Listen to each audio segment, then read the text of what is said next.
பாலசுப்பிரமணியர் அருளால் ஆன்மீக அன்பர்கள், நேயர்கள், ஜோதிட அன்பர்கள் அனைவருக்கும் அன்பான வணக்கங்கள்.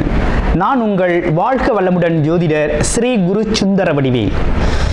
இப்போ பார்த்தீங்கன்னா 2025 நடக்க இருக்கிற தமிழ் புத்தாண்டு எப்படி இருக்குது, என்னென்ன விசேஷங்கள் இருக்குது, ஒவ்வொரு ராசிக்கும் எப்படி இருக்கும், என்ன செய்யலாம், என்ன செய்யக்கூடாது, என்ன விதமான வழிபாடுகள் செய்யணும், ஒவ்வொரு நட்சத்திரங்களுக்கும் என்ன விதமான பலன்கள் இருக்குது, இந்த ஆண்டு முழுவதும் இருக்கக்கூடிய கிரக பெயர்ச்சிகளால் ஏற்படக்கூடிய மாற்றங்கள் என்ன, வளர்ச்சி எப்படி இருக்கும், குடும்ப வாழ்க்கை எப்படி இருக்கும், சுப நிகழ்ச்சிகள் எப்படி இருக்கும், வீடு, வண்டி, வாகனம் மற்றும் அசையும் மற்றும் அசையா சொத்துக்கள் யாருக்கு அமையும், குழந்தை பாக்கியம் யாருக்கு கிடைக்கும் அப்படிங்கும் பல்வேறு விஷயங்களை பற்றி இந்த ஒரு வருடம் இருக்கக்கூடிய மொத்த பலனையும் நம்ம இந்த வீடியோ மூலமா பார்க்க இருக்கிறோம். இப்போ இந்த விசுவாவசு வருடம் தமிழ் புத்தாண்டுகளில் 60 வருடங்களில் 39வது வருடம் தான் இந்த வருடம். இந்த வருடம் இந்த ஆண்டு பிறக்குது. இந்த வருடத்தில் பிறக்கும் குழந்தைகள் தைரியமாக குழந்தைகளாகவும், எல்லோரையும் அனுசரித்து தெரியக்கூடிய குழந்தைகளாகவும், பண்புள்ள குழந்தைகளாகவும், அது மட்டும் இல்லாமல் தர்ம காரியங்கள், புண்ணிய காரியங்கள் ஈடுபடக்கூடிய குழந்தைகளாகவும் பிறப்பார்கள் அப்படிங்கிறது சித்தர் பாடல்களில் உள்ள ஒரு அமைப்பு. அது மட்டும் இல்லாமல் தன் மகனை சான்றோன் என கேட்ட தாய் அப்படிங்கிறது மாதிரி அந்த குழந்தைகள் பெற்றோருக்கு பெருமை சேர்ப்பார்கள் அப்படிங்கிற ஒரு விஷயமும் இருக்குது. இப்போ இந்த வருடத்தில் இந்த வருட பிறப்பின் அடிப்படையில் சூரியன் அப்படிங்கிற ஒரு ராஜாவாகவும் மந்திரியாகவும் இருக்கிறதுனால அரசியல் மாற்றங்கள், அதிகாரம் சார்ந்த மாற்றங்கள் அப்படிங்கிற ஒரு விஷயம் நடக்க இருக்குது. அதையும் தாண்டி மழை பொழிவு அப்படிங்கிறது ரொம்ப அதீதமாக இருக்குது. விவசாயம் செழிக்கும், தானிய உற்பத்திகள் அதிகரிக்கும். அடுத்து பார்த்தீங்கன்னா மக்கள் செழிப்பமடைவார்கள்.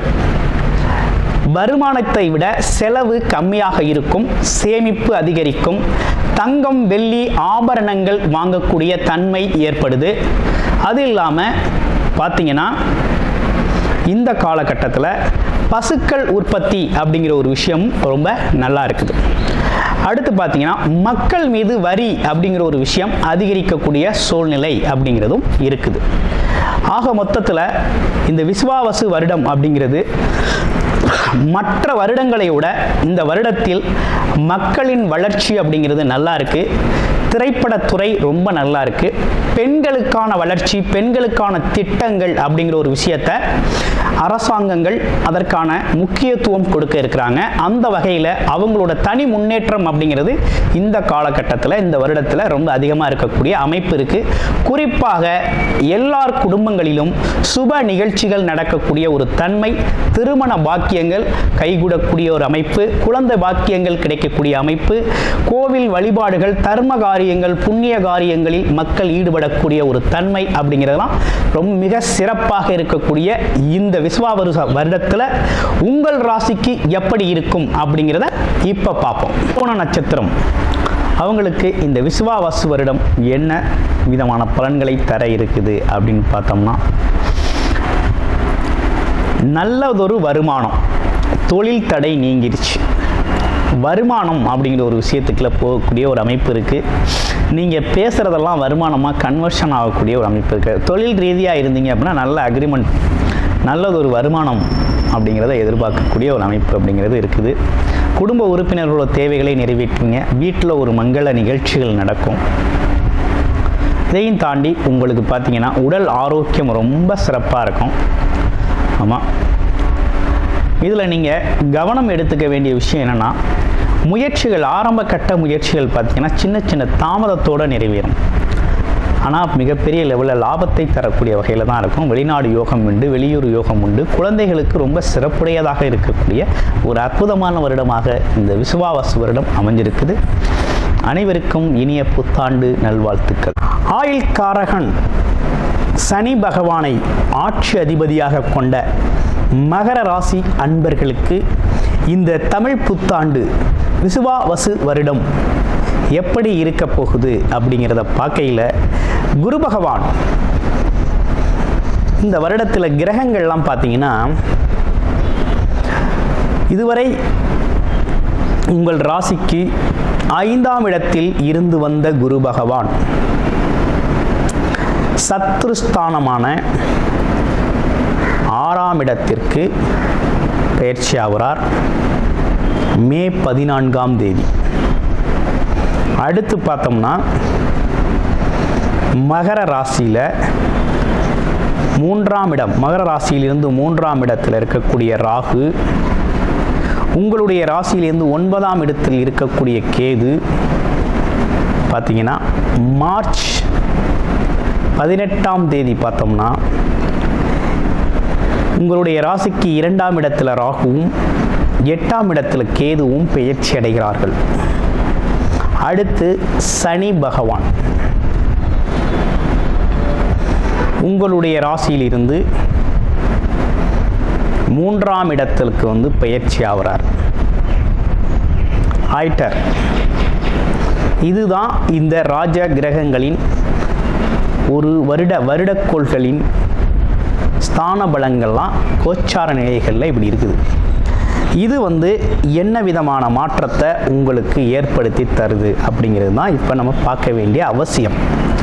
அப்படி பார்க்கையில் பார்த்தோம்னா முழுமையாக நம்ம ஏழரை சனி காலம் அப்படின்னு சொல்லக்கூடிய அந்த விஷயத்திலிருந்து முழுமையான விடுதலை அடைஞ்சாச்சு. பயம் அப்படிங்கிற அவசியம் இனி வேண்டியது இல்லை. எந்த விதத்திலையும் இனி பயப்பட வேண்டிய அவசியம் இல்லை. ஃபஸ்ட்டு. அடுத்து தைரியமாக எல்லா முயற்சிகளையும் நீங்கள் எடுக்கலாம். அனைத்து முயற்சிகளிலும் வெற்றி பெறக்கூடிய ஒரு தன்மை அப்படிங்கிறது உருவாயிருக்கு.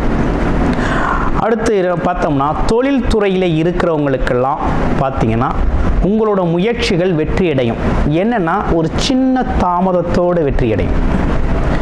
சிறு தாமதத்தோடு வெற்றியடையக்கூடிய ஒரு தன்மை அப்படிங்கிறது உருவாயிருக்கு. ஒன்றும் கவலைப்பட வேண்டாம். அதே போல் வெளிநாடு யோகம் அப்படிங்கிறது ரொம்ப சூப்பராக இருக்குது. மகர ராசி அன்பர்களுக்கு நீண்ட நாளாக வெளிநாடு போகணும், வெளிநாட்டில் தான் வேலை பார்க்கணும் அப்படின்னு சொல்லி முயற்சி செஞ்சவங்களாம் கண்டிப்பாக வெளிநாடு போவீங்க. வேலை அப்படிங்கிறது உறுதியாக உண்டு. வெளிநாட்டு வேலை ரொம்ப சூப்பராக இருக்குது. அடுத்து இதுவரை புதிய முயற்சிகளில் உங்களோட முயற்சிகளில் இருந்து வந்த தடை தாமதங்கள் அப்படிங்கிறது மாறிடுச்சு. தடை தாமதம் மாறிடுச்சு. ஆனால் இருந்தாலும் கொஞ்சம் கவனமாகவே செயல்பட வேண்டிய அவசியமும் இருக்குது. அதே போல் பல குடும்பங்களில் இருந்து வந்த பிரச்சனைகள், குடும்ப பிரச்சனைகள்லாம் ஒரு தீர்வுக்கு வந்துடுச்சு, சரியாயிடுச்சு அப்படிங்கிற ஒரு சூழ்நிலை அப்படிங்கிறது இந்த வருஷம் இருக்குது. ஏன்னா குருவோட பார்வை உங்களுடைய ராசிக்கு 2ஆம் இடத்துல பார்க்குறார். வருமானம் நல்லா வரும், ஒன்றும் பிரச்சனை இல்லை. உங்களுடைய வாக்குஸ்தானத்தில் ராகு பகவான் அமர்ந்திருக்கிறதுனால அதிகப்படியான பேச்சு ஆபத்தை விளைவிக்கும். ஒன்று. அடுத்து குடும்பத்தில் வாக்குவாதங்களை தவிர்த்துக்கிறது அப்படிங்கிறது ரொம்ப நல்லது. ஸோ இதெல்லாம் வெரி குட், சூப்பராக இருக்குது. அடுத்து இந்த வருடம் பார்த்தீங்கன்னா கடன் வாங்கியாவது வண்டி, வாகனம், இடம், பூமி, மனை, சொத்து, ஆமாம் வீடு இப்படின்னு பல்வேறு விஷயங்களை உருவாக்கக்கூடிய ஒரு தன்மை அப்படிங்கிறது இந்த வருஷம் உங்களுக்கு இது சார்ந்த விஷயங்கள் நடக்க இருக்குது. அடுத்தடுத்து பார்த்தோம்னா எப்படி இருக்குது அப்படின்னு பார்க்கையில் இந்த வருஷம் நீங்கள் யாருக்கும் ஜாமீன் போடுற வேலையை வச்சுக்கப்படாது. அடுத்து கடன் கொடுக்கறது வாங்குறது அப்படிங்கிறதெல்லாம் கொஞ்சம் குறைச்சிக்கிட்டா ரொம்ப நல்லாயிருக்கும் அப்படிங்கிற மாதிரி இருக்குது. இருந்தாலும் வயிறு சார்ந்த பிரச்சனைகளுக்கு கொஞ்சம் கூடுதல் கவனம் செலுத்தும். ஏன்னா குரு பகவான் 6ஆம் இடத்துல போய் அமர்ந்துட்டார். ருத்ரு ரோண சத்ருஸ்தானம் அப்படின்னு சொல்லக்கூடிய ஒரு இடம். அப்போ அங்கே போய் குரு பகவான் ஸ்தான பலம் பெறார். உங்கள் ராசிக்கு 12 கூடையவராக இருக்கிறார். அப்போ என்னன்னா கொஞ்சம் கவனம் தேவை. எதில்? வயிறு சார்ந்த விஷயத்தில். உடலுக்கு ஒத்து வராத உணவுகளை தவிர்க்கணும். உடம்பு மேலே ஒரு அக்கறை எடுத்துக்கணும் அப்படிங்கிற மாதிரி அமைப்பு இருக்குது. அப்புறம் வேறு என்ன சிறப்பு பலன்கள்லாம் இருக்குது அப்படின்னு பார்க்கையில், தந்தையோட உடல் ஆரோக்கியத்தில் கூடுதல் கவனம் தேவைப்படுது அப்படிங்கிற மாதிரி இருக்குது. அடுத்து இதே காலகட்டத்தில் உங்களுக்கு குருபலம் இல்லாவிட்டாலும் உங்களுக்கு பார்க்கக்கூடிய வரனுக்கு திருமணம் குருபலம் இருக்குது அப்படின்னா தாராளமாக திருமணம் அப்படிங்கிறத செய்யலாம். ஓகேங்களா, செய்யலாம், அதில் எந்த குறையும் இல்லை. அப்போ திருமண யோகங்கள், திருமண விஷயங்கள் நடக்கக்கூடிய ஒரு அமைப்பு அப்படிங்கிறதும் நல்லா இருக்குது. ஏன்னா குடும்பஸ்தானத்தை குரு பார்க்குறார், ஒரு குடும்பம் அமைகிறது அப்படிங்கிறது நல்லது அப்படிங்கிற மாதிரி இருக்குது. அப்போ இந்த காலகட்டத்தில் இப்படிப்பட்ட விஷயங்கள்லாம் நடக்க இருக்குது. ஆக மொத்தத்தில் ஓவராலாக அந்த வருஷம் எப்படி இருக்குது அப்படின்னு பார்த்தோம்னா, முயற்சிகளில் சிறு சிறு தாமதம் ஏற்படும். நீங்கள் இன்றைக்கி எதிர்பார்ப்பீங்க, நாளைக்கு கிடைக்கும், ஆனால் கண்டிப்பாக கிடைக்கும், வெற்றி உறுதி. அனைத்து முயற்சிகளிலும் வெற்றி பெறக்கூடிய ஒரு தன்மை அப்படிங்கிறது உருவாகிருக்கு. அடுத்து பேச்சில் கவனம் தேவை. தனம், வருமானம் நல்லா வரும், இருந்தாலும் பேசுகிறது கொஞ்சம் ஓவராக அதிகமாக பேசுகிறது அப்படிங்கிறத கொஞ்சம் குறைச்சிக்கும்.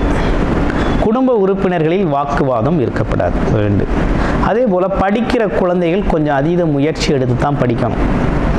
ஏன்னா அப்போ தான் ஜெயிக்கலாம், பெரிய லெவலில் ஒரு நல்ல மதிப்பெண் பெறக்கூடிய ஒரு தன்மை இருக்குது. அதனால் கண்டிப்பாக முயற்சி அப்படிங்கிறது அவசியம். அடுத்து வேற என்ன சிறப்புகள் குரு பார்வையால் இருக்குது அப்படின்னு பார்த்தோம்னா, குரு வெளிநாடு வெளியூர் யோகத்தை சிறப்பாக கொடுக்குறார். பயணங்கள் சார்ந்த விஷயங்கள் ரொம்ப நல்லா இருக்குது. தொழில் அமைப்புகளும் ரொம்ப நல்லா இருக்குது. அப்போ என்னன்னா, வேலை தொழில் சம்பந்தப்பட்டு உங்களுக்கு வருமானம் வரணும் அப்படிங்கிறது ரொம்ப நல்லா அற்புதமாக இருக்குது. அதே நேரத்தில் விரய செலவுகள் அப்படிங்கிறதும் வருது. அது எப்படின்னா, உடல் ஆரோக்கியம் சார்ந்த விஷயத்தில் கொஞ்சம் கவனம் எடுத்தீங்கன்னா விரய செலவுகளை தவிர்த்துக்கலாம் அப்படிங்கிற மாதிரி இருக்குது. இன்னொரு விஷயம், வண்டி வாகனங்கள் அப்படிங்கிற மாதிரி சுப விரய செலவுகளை நிறைய பண்ணிக்கலாம். வீட்டுக்கு தேவையான அடிப்படை பொருட்களை வாங்குறது அப்படிங்கிற விஷயத்தில் கூடுதல் கவனம் எடுத்துக்கலாம் அப்படிங்கிற மாதிரி இருக்குது. ஓகே, இது ஒரு பக்கம் இருக்கட்டும். இப்போ உங்களுக்கு என்ன விதமான பரிகாரம் நல்லா இருக்குது அப்படின்னு பார்க்கையில், நீங்கள் இந்த காலகட்டத்தில் உங்களுக்கு என்ன நடந்திருக்கு அப்படின்னா, சனி பகவானோட 7.5 சனி பாதிப்பு முழுமையாக விலகிடுச்சு. அடுத்து குரு பகவான் மட்டும்தான் நமக்கு சத்ருஸ்தானத்தில் போய் அமர்ந்துட்டார். அப்படின்னா என்னென்னா, கடன், பகை, நோய், எதிரி அப்படின்னு சொல்லக்கூடிய சத்ருஸ்தானத்தில் குரு பகவான் 3-12 கூடையவர் அமர்ந்திருக்கிறது அப்படிங்கிறது அவ்வளவு அப்படிங்கிறது ஏதோ ஒரு வகையில் நமக்கு சங்கடத்தை கொடுப்பார்.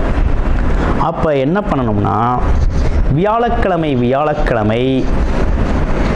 நெய் விளக்கேற்றி வழிபாடு செஞ்சுக்கிட்டு வந்தீங்க அப்படின்னா சகல பிரச்சனைகளுக்கும் தீர்வு கொடுப்பார், வழிகாட்டுவார், நல்வழி கொடுப்பார், நல்லது நடக்க வழிவகை செய்வார். ஓகேங்களா? இப்போ இந்த தமிழ் புத்தாண்டு அப்படிங்கிறது உங்களுக்கு இப்படிப்பட்ட சிறப்பான பலன்களோட அமைஞ்சிருக்கு. உங்களுடைய பிறப்பு ஜாதகம் இதில் ரொம்ப முக்கியம். பிறப்பு ஜாதகம் எப்படி இருக்குது அப்படிங்கிறத பார்த்துக்கிட்டு அதற்கு ஏற்றார் போல உங்களுடைய முயற்சிகளை அதிகப்படுத்துங்க. முயற்சி மிகப்பெரிய வெற்றியை உங்களுக்கு உருவாக்கி தரும். அனைவருக்கும் இனிய தமிழ் புத்தாண்டு நல்வாழ்த்துக்கள். கூடுதல் தகவலாக நேயர்களின் விருப்பத்திற்கிணங்க நமது ஸ்ரீ பாலசுப்பிரமணியர் ஆலயத்தில் அனைத்து விதமான சகல விதமான தோஷங்களும் நிவர்த்தி அடைய பரிகார பூஜைகள் தொடர்ச்சியாக நடக்க இருக்குது. அது மட்டும் இல்லாமல் திருமண தடை, குழந்தையின்மை, தொழில் முன்னேற்றம், வேலை வாய்ப்பு கிடைத்தல், ராகு கேது தோஷங்கள் நிவர்த்தி அடைய, குலதெய்வ அருள் கிடைக்க, கடன் பிரச்சனை தீர, வாழ்வில் பணம், பொருள், செல்வாக்கு அதிகரிக்க, இப்படிப்பட்ட விஷயங்களுக்காக பல்வேறு விதமான சகல பிரச்சனைகளுக்கும் தீர்வு கிடைக்கும் வகையில் பரிகார பூஜைகள் நமது ஸ்ரீ பாலசுப்பிரமணியர் ஆலயத்தில் நேயர்களின் விருப்பத்தின் பேரில் தொடர்ச்சியாக நடக்க இருக்கு. உங்களுக்கு விருப்பம் இருக்கும் பட்சத்தில் டிஸ்பிளேல தர நம்பருக்கு கால் பண்ணி உங்களுக்கான பரிகார பூஜைகளை ஸ்ரீ பாலசுப்பிரமணியர் ஆலயத்தில் செய்து கொள்ளலாம். நன்றி, வணக்கம்.